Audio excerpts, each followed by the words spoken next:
Hello, everyone. So today we have Sairam with us, and I met Sairam on Twitter, and he writes very interesting tweets. You can tell that he puts a lot of thought into them, and he also is an artist, I believe, because there are some drawings there at times that explain the concepts really well. And in general, through the depth of the things that he shares and how kind and sincere he comes across, I thought that, to me, he stands out on Twitter, definitely. So I thought, why not, ask him if he would be interested in having a chat so that I can get to know him a little bit better. And that's how this came about. So I have never talked to Sairam before on a call. This is the first time that we're meeting. So Sairam, so great to have you here.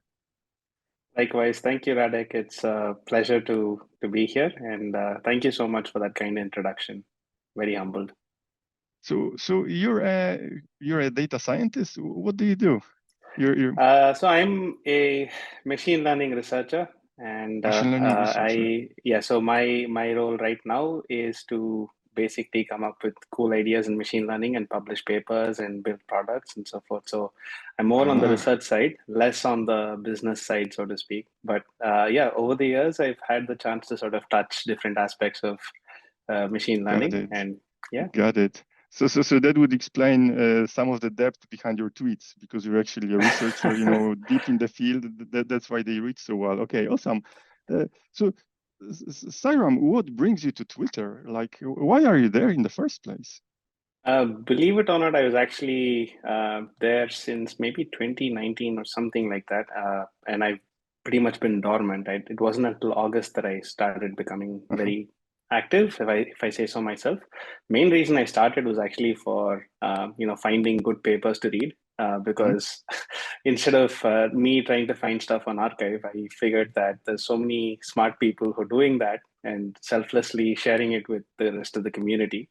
So that's kind of how I started there. And then I saw a huge part of some of the communities I was a part of, like Twiml and Fast AI and some other really cool researchers. So that's how I started. But you're now contributing to the discussion, and Am that I? takes a lot So of. that's Yeah, good to know. you are. You are.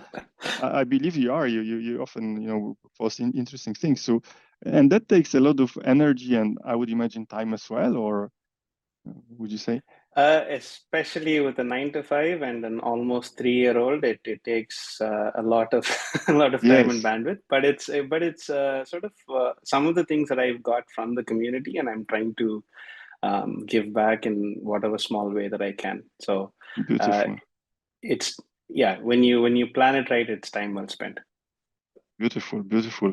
So do you feel that this also helps you in your work, in your research, like being able to interact with these ideas like that, to rephrase them? Uh, that's I at least. think yeah, I mean, I'd actually throw that question back at you as well because you've been at this for longer than I have. But my personal experience is definitely because oftentimes some very nice ideas come in the most unique places. Like I'm pretty sure that a lot of the cool things, like text augmentation, which nobody has ever thought of, actually came from Kaggle in a Mhm. competition, right? So people find these ideas in conversations and communities, and for sure, I've benefited a lot, especially in my work. Like when I'm thinking of an idea and seeing that maybe somebody else has the same idea or similar ideas, it just gives me, some kind of like a compass. It tells you that you're going along the right path, or maybe different perspectives to see that you're doing the right thing. So yeah, how about yourself? No, definitely same thing. So, on one hand, being immersed in those discussions, it's a great source of new ideas, like you mentioned. Like you cannot rely on yourself to be creative. I think that we as human beings, we have a wrong perception of creativity. Especially, this is something that is promoted in the academia, in the academic Mm. world, where a creative person is somebody who sits on a stone and comes up with all those ideas. That's not how it works. You need somebody to seed your thought process. So I completely agree with you.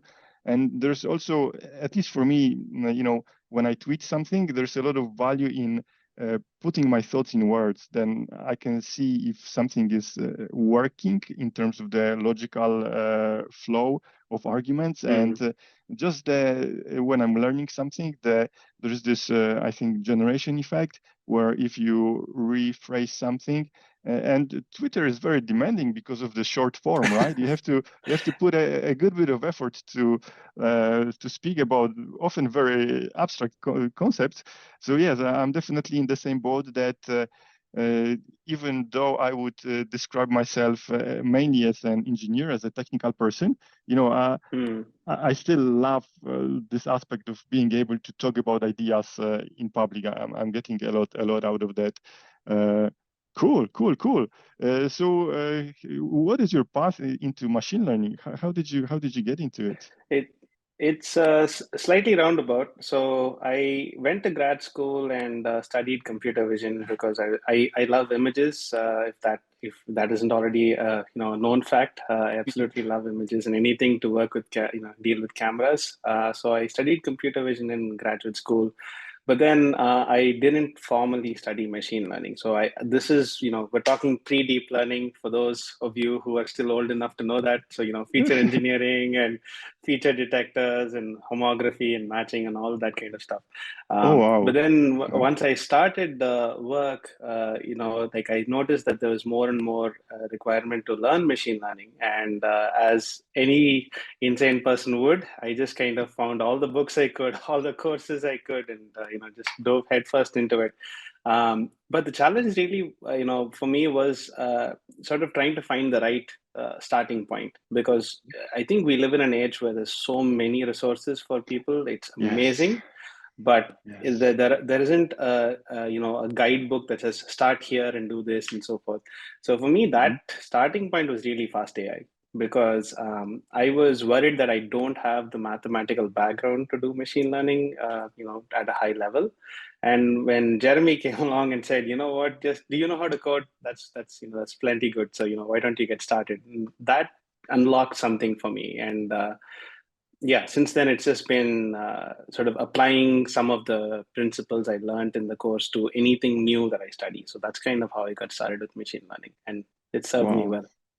Oh, that's beautiful, because what I'm hearing is that you not only, were able to get to the cutting edge via taking the fast AI course and the philosophy sort of, but you also found peace with math through that experience, which is very valuable. And now the way of learning that you acquired in this course, if I'm hearing this right, you're able to apply to other domains and to new things that you're learning. Uh, In a sense, because like I've been grateful and like really what do I say, lucky to have certain opportunities to have worked with people like who are in astrophysics and space science, and I'm no way even close to their levels of understanding of physics and math, and just being able to sort of bring sort of an engineering machine learning perspective into their world a little bit has been a fascinating experience. So definitely I've been able to apply it to newer domains.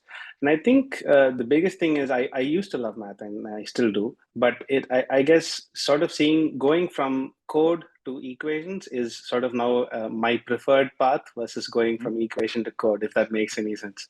It makes a lot of sense. And, in my experience, I cared more and most about math while I was learning machine learning. I had this vision of math being, like the core of it all.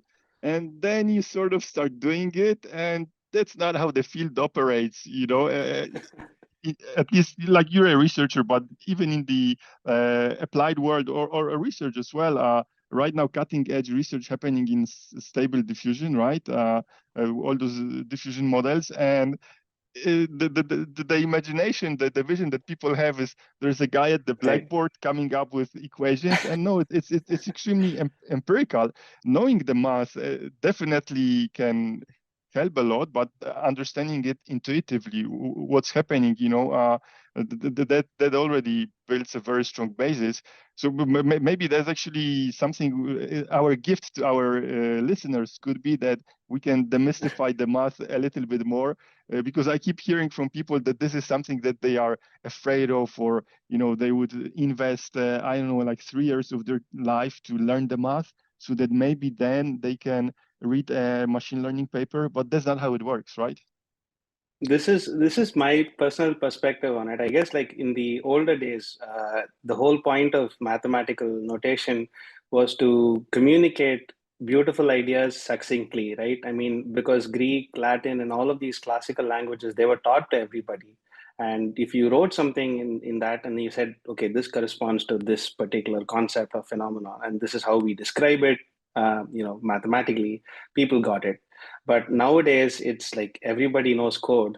Everybody Yes. doesn't know Greek and Latin. So if you Yes. go and approach them with Greek and Latin first, it's intimidating as it is.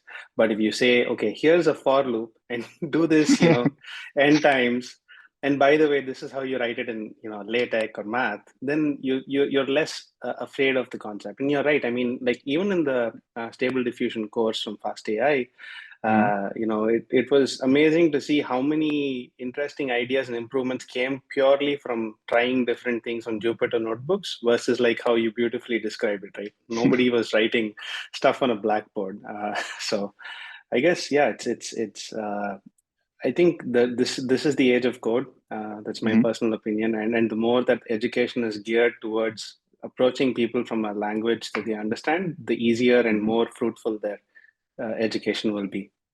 Yes, yes, wonderful thoughts. We completely agree. And when you have a piece of code, you have all the ideas there. I mean, it has to work, it has to execute. So nothing can be missing or nothing can be imprecise. The code is what it is. While Mhm. when you're reading a paper and you're trying to implement the paper, you know, I could tell you nightmare stories, right? Because there are pieces that are missing, or you then email with the author and they tell you, no, we just wrote it like this in the paper, but we actually did something different, to get the model to train. I have all these experiences. Right. And, from that perspective, the papers seem much less intimidating once you know that. But as a new starter, as somebody new to the field, wow, everyone is talking about papers, everyone is talking about math. That can be extremely intimidating. I also love your thoughts on the language that is used, to communicate ideas.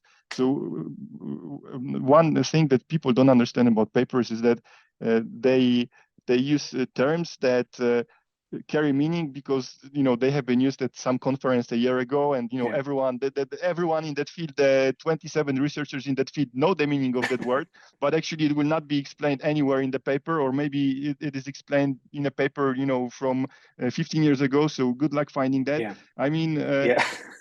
you know we all experience that, and maybe with a couple of years of experience, maybe we can share some of the enthusiasm for the machine learning field, that it transcends just the papers and how mystical they seem, and sort of their position in the larger scheme of things. All right, cool. So you're active on Twitter, and if a lot of researchers, a lot of technical people, they often think, let me maybe put myself out there a little bit more. Let me try to build those connections with people in the field. What would you recommend for them as a way to get started? Would you I have I any think any, any thoughts so. You mean on Twitter on Twitter generically? specifically, or maybe you feel that a different platform is better, or maybe starting to blog is better? I'm just curious of your thoughts. I think the key takeaway, at least for me, has been starting, to write consistently. I think that has been, like you said, you mentioned this earlier. Writing helps you think, allows you to generate new ideas, and helps you assimilate what you're learning. So I totally agree with that. And in terms of Twitter, I think it's very good because you have a large community of people already doing it there, so you're not alone. And at the same time, it's also not sort of writing into a void, so to speak. I mean, like writing blogs is a great habit, and I think that's something that I've just started to do. So I'm through a newsletter of sorts. But that being said, without feedback, there's very little that you can do to improve your writing and thereby your thinking. So for anyone who's starting out, I think, just writing in a place where other people are already writing in a similar area and just um, sort of engaging with them, I think that's the biggest takeaway for me. And I wish I had done that sooner personally because I'm terrible at engaging. I'm trying to become a little bit better at that now. So yeah, You that's my thoughts on that. for people in tech, communication, there is a joke in Polish, in the Polish language, I didn't study computer science for 5 years so that now I would have to talk to people, it's a little, but there's some of that happening for many of us, I bet. So and it's a skill that can be developed, as you mentioned, and a very valuable one at that. I had the pleasure of reading your newsletter on a couple of occasions, and I will link to that newsletter and of course to your Twitter account from below the video. It reads like a magazine. So Sairam, what you're doing there is amazing. This is Thank you. probably one of the best produced machine learning newsletter out there. So definitely, would highly recommend it. Lovely. So if you're into computer vision, I bet what's happening right now with stable diffusion is a pretty exciting subject to you. It's exciting from more than one perspective. So so I guess just the sheer speed at which things are developing is just mind-boggling. I mean, I used to think deep learning in general was moving really fast, and then 2022 came along and it was like, wait, what just happened? And now you have 2023 and things are already improving so dramatically. And yeah, as a computer vision person, I absolutely love the pace of development, and also as I don't know if I'd call myself a seasoned artist, but maybe a dabbling artist, if you will, right? Oh I like yes, to tell us take more about pictures, that. and Yes. Mm-hmm. I like to take pictures and doodle and draw, just kind of, and for me to actually see that, what, I can sit in my desk and maybe type in some text and sort of make this algorithm just churn out what's in my head, that's just mind-boggling. And also just from the conceptual perspective, right? I mean, it's so clever if you think about it. It's just add noise to a bunch of images, then teach the machine to remove the noise. But guess what? It forgets what the original thing was, and it produces something brand new. So that's such an elegant solution. And Yes. yeah, Yes. it's a fantastic time to be in the field, and I'm absolutely loving it. 2 years ago, I would not be able to imagine that such a thing could exist, or the mechanism Agreed. that you described, that it could do such amazing things. And now possibly what will happen is that the diffusion mechanism will be moved to other areas. I think we already are seeing some of that happening. So yeah, very exciting times. Yeah, I mean, I think you're right in a number of ways. I mean, 2 years ago, I think we were all impressed with tennis balls that had eyes, and maybe at 720 by 720 resolution. A GAN doing that was like mind-boggling. Wow, we've really hit state of the art. And then diffusion comes along and says, you know what, I can do this much better. Yes. And then two cool extensions I've seen is like I think it's called Refusion, if I'm not butchering the name, which is creating spectrograms of music, and then from stable diffusion, and then having that actually be meaningful music. That was absolutely mind-boggling to me, and sort of seeing it applied to music. I think maybe recently there was a couple of models that are coming out. So it's a crazy time to be alive, and I guess Yes. if you're in the field, it's a crazy time to just marvel at how beautifully algorithms work. Yes, yes, and there's this whole new field that you can get into, and there are not that many people writing about it, not that many people talking about it, not that many people who understand it.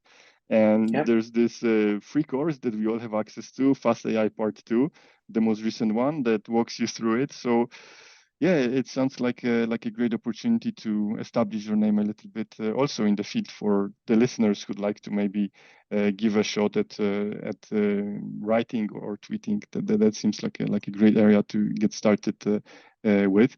Sairam, This, to me, has been extremely valuable conversation. Many great thoughts that you shared with us. So thank you so much for that. If you could please tell us where we can find you.